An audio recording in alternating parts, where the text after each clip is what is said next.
From Community Public Radio, this is the CPR News.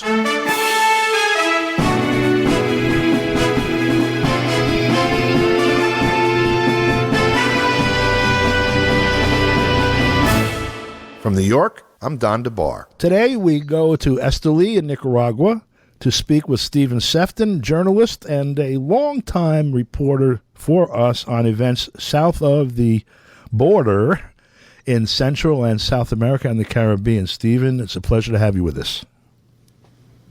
Yeah, thanks a million, John. Don, for having me on your program again. It's always good to talk and get your perspective as well on what's happening. Enjoy it also, definitely. In the region. And today is the 4th of February, and that's a special anniversary in Venezuela because it's the anniversary of the uprising in 1992 when our Comandante Eterno, Hugo Chavez Frias, led an uprising of about, I think it was 2,500, 3,000 troops and senior officers to try and take power in the country and change its direction away from the Washington Consensus, as it was then known. Essentially, to rescue Venezuela and its impoverished majority from the clutches of neoliberal strategies that only deepened the country's poverty. Or the kingdom of James Madison. I mean, Monroe. Yeah, Sorry, Monroe, not Madison. Right. Yes, and deepened the country's dependence on the United States, and also this year is the 60th anniversary of the criminal genocidal U.S. blockade of Cuba that has been going on now since 1962 and has cost the country.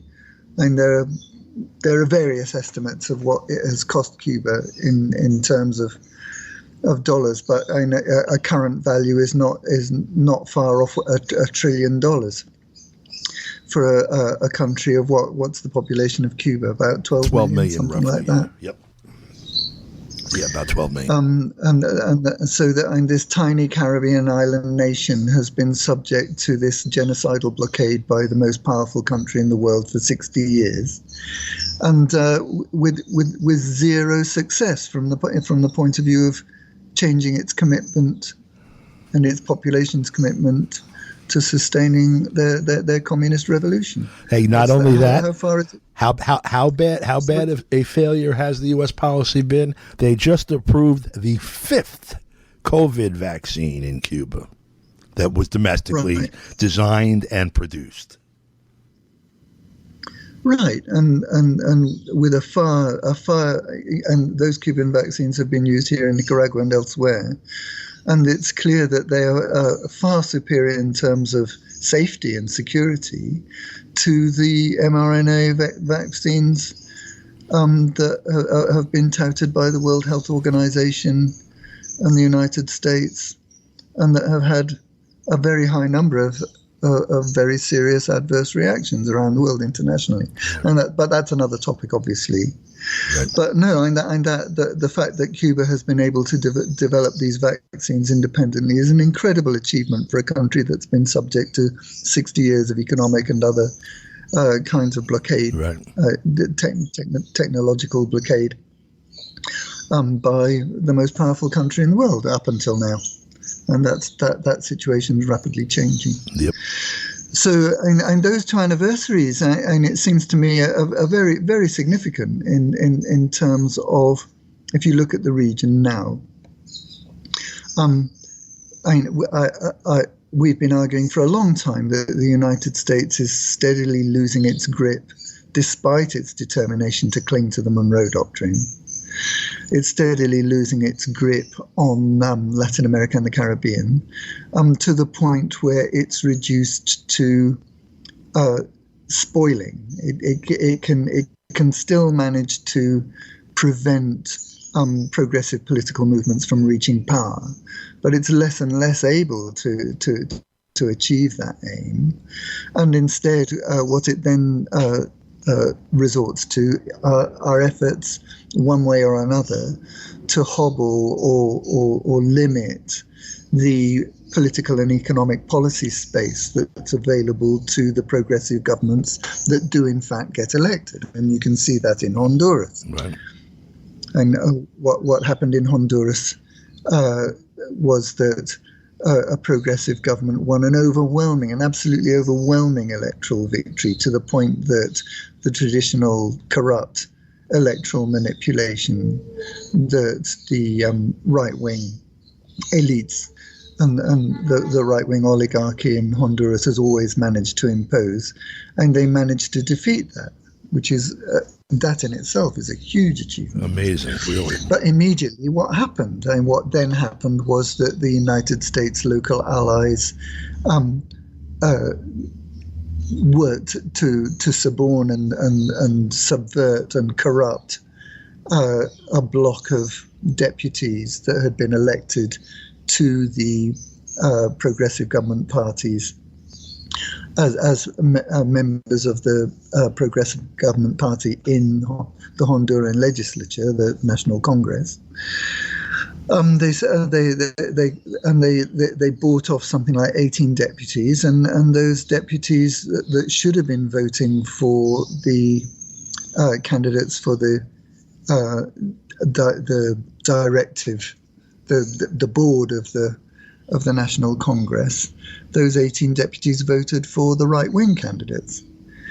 And so now Honduras is sunk into this crisis where they have two competing boards in the legislature, and that is going to lead to very serious problems for the government under Xiomara Castro to implement their legislative program. And that's just another example of the way that the United States and its allies, they can't win elections, but they can take actions to sabotage and subvert the implementation of the popular will, because Xiomara Castro won with a huge advantage in that election. And it's very clear that the majority of people in Honduras want change, and the oligarchy moved immediately to subvert and corrupt the governing party's electoral bloc, so as to make the implementation of Xiomara Castro's program much more difficult. So, and that's just one example. And there are lots of examples across South America and the Caribbean, Central America. And one very good example, and that you and I have talked about ever since 2015, when Mauricio Macri, the right-wing presidential candidate at the time, won the elections back in 2015.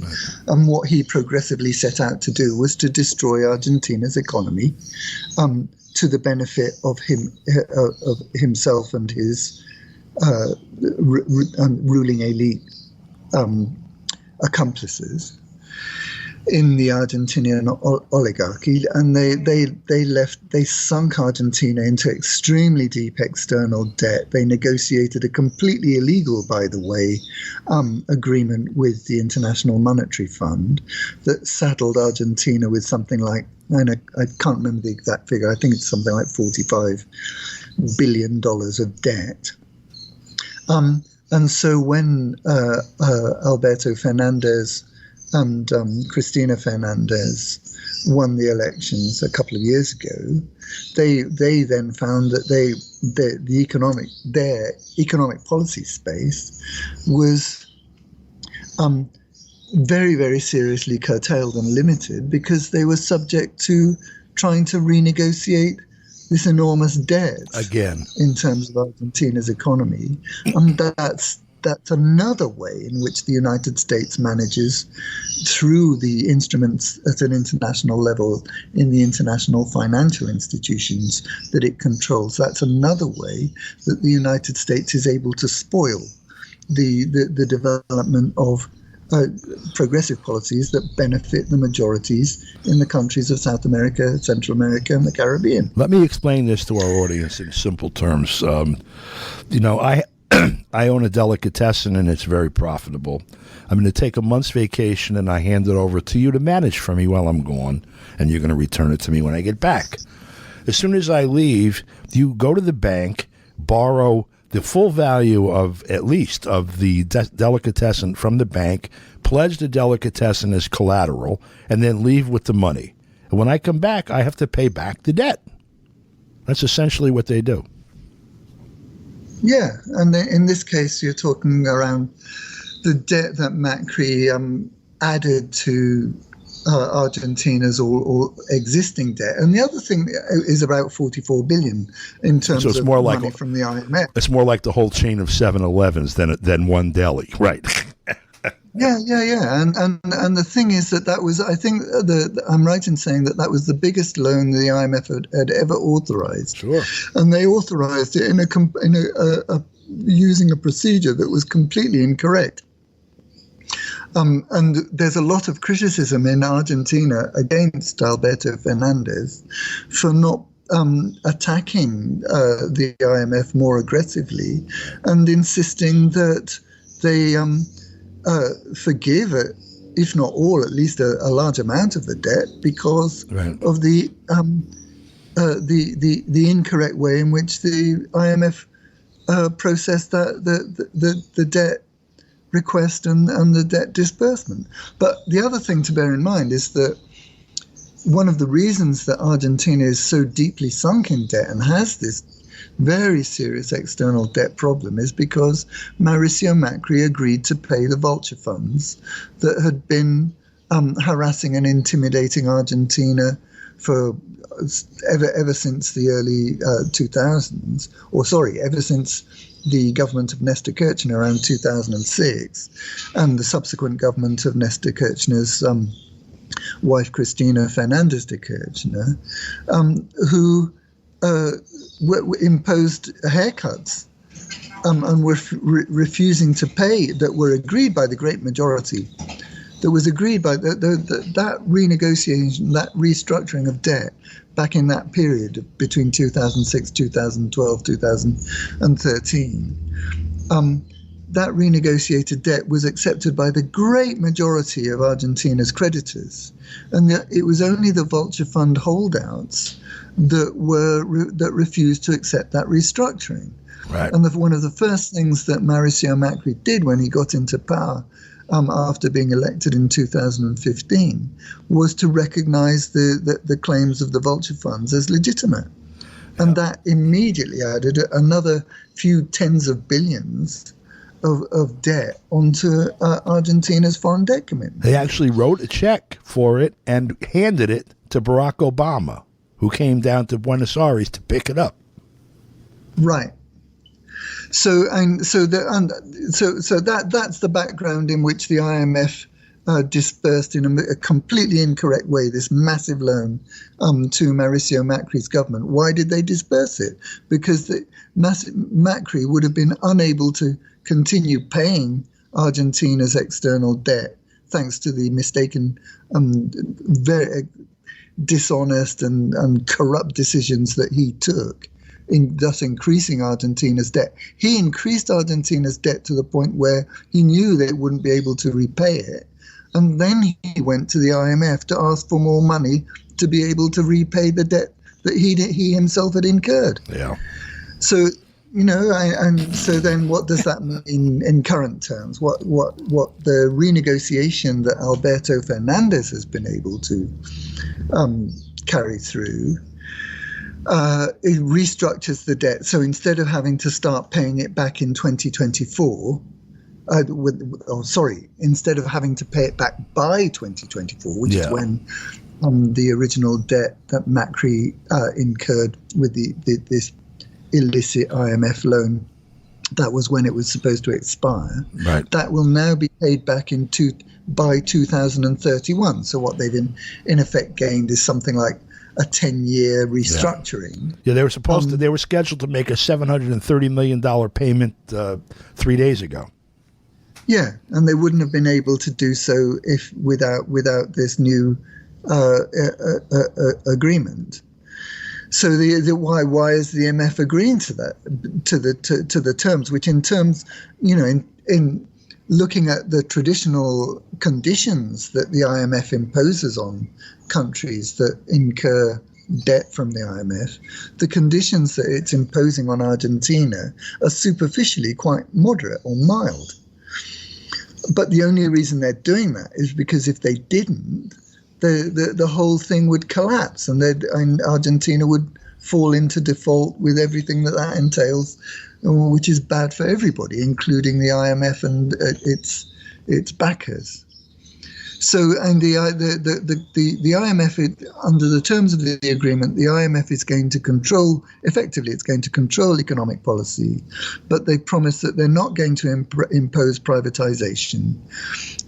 They're not going to aggressively attack government expenditure, especially on social expenditure, but they are going to expect progressive cutbacks in government expenditure, including subsidies.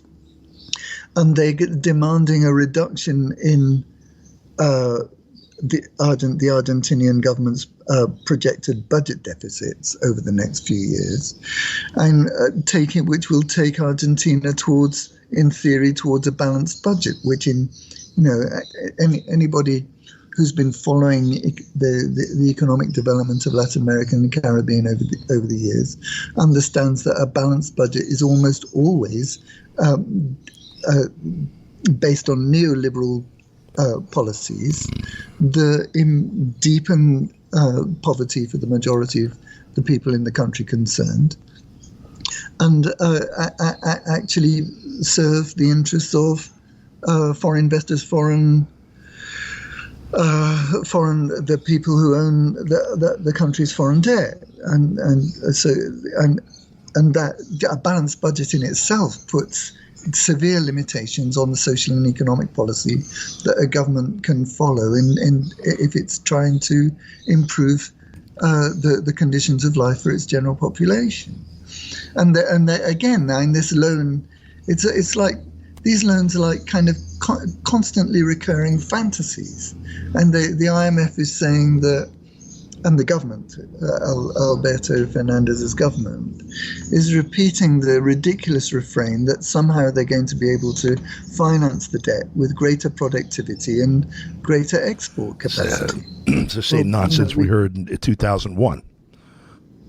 Right, and so, but that's a complete fantasy, and people, critics in Argentina recognize that, and they. So, right. But at the same time that Alberto Fernandez and his government are engaging in that effort to try and stay in good favor essentially with the United States, because they're negotiating with the IMF, but the power behind the IMF is the United States government, of course. So, but the interesting thing in the current context is that Alberto Fernandez is doing that, but now he has just gone to Russia and had a meeting with President Vladimir Putin in Moscow, in which he makes very clear that his overall policy is aimed at reducing Argentina's focus on working with the United States and looking towards the United States for leadership, as it were. And he said very explicitly in that conversation with Vladimir Putin that Argentina needs to broaden its horizons and look towards countries like the Russian Federation in order to strengthen its overall position internationally. Yep. And where is he now? Where is Alberto Fernandez now? Well, after that meeting in Moscow with Vladimir Putin, he went immediately to the Winter Olympics in Beijing and is negotiating agreements there with the government of President Xi Jinping. And it's worth bearing in mind that Argentina is now building, I'm right in saying that Argentina is now building its third or fourth, it just signed an agreement to build its third or fourth nuclear plant in coordination with China. So what we're seeing there is a perfect example of the way in which a government, a relatively progressive government, and I think it's fair to say that Alberto Fernandez does aspire to promote progressive policies on behalf of Argentina's majority. But it's a perfect example of the way the United States has managed to spoil the policy space and policy options available to this progressive government under Alberto Fernandez. But at the same time, they can't stop Alberto Fernandez engaging in developing and broadening Argentina's wider relationships, its trade, commercial, technological, and broad economic relationships with countries that the United States regards as its enemies, namely the Russian Federation and the People's Republic of China. Yeah. If you look at the last time they had the restructuring of debt, I guess, you had a default in 2001, and then a flurry of activity from 2001 to 2003, which included a bunch of vulture funds scapping up debt and demands, lawsuits, litigation, looking to recover 100 cents on a dollar, 100% of the debt. Some people, some Americans, for example, one in particular who had renounced his American citizenship to have a more advantageous position in the litigation, who ended up getting prosecuted because it just coincidentally allowed him tax avoidance to do that. And that's what he was prosecuted for. All kinds of games went on while the people of Argentina had to deal with the austerity required to balance the books.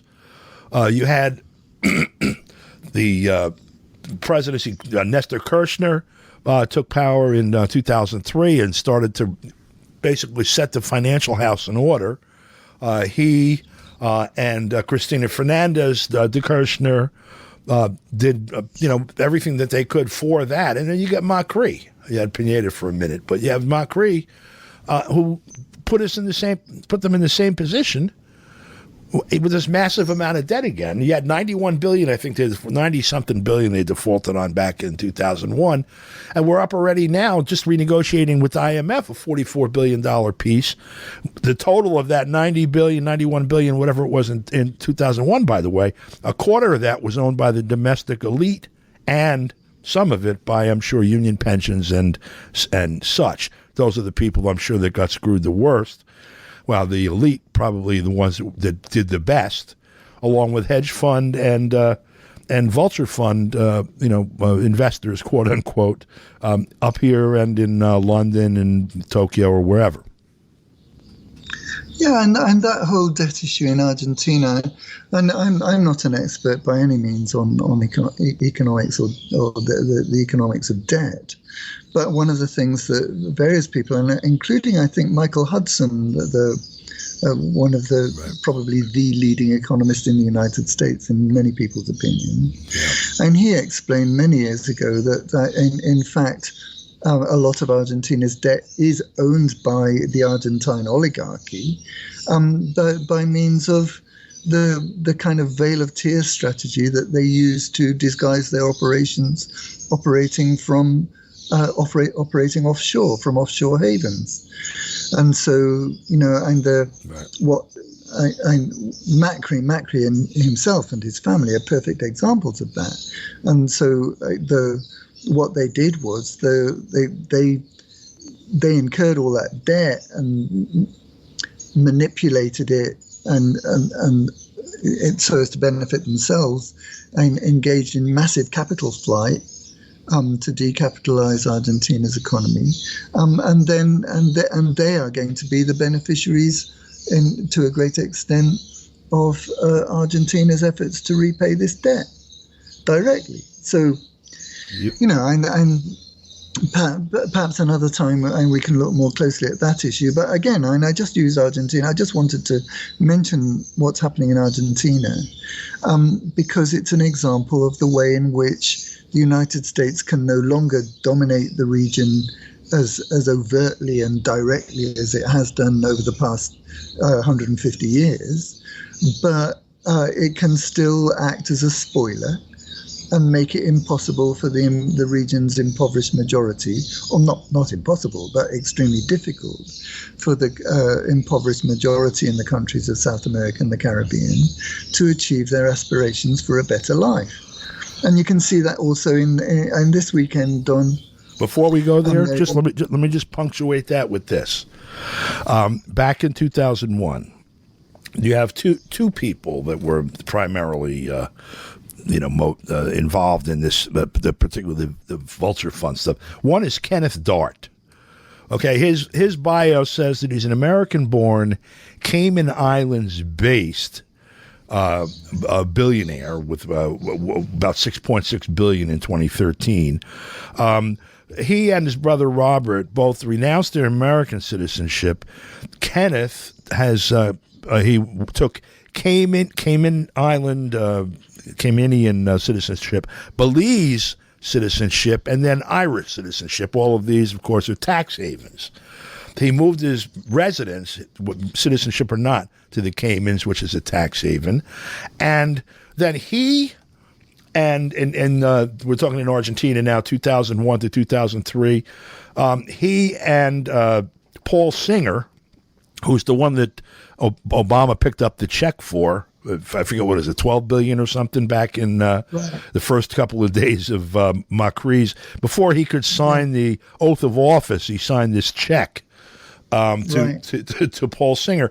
They bought up, the debt had been defaulted on for like 2 cents on the dollar, and they sued to collect 100%. Right. They both held out.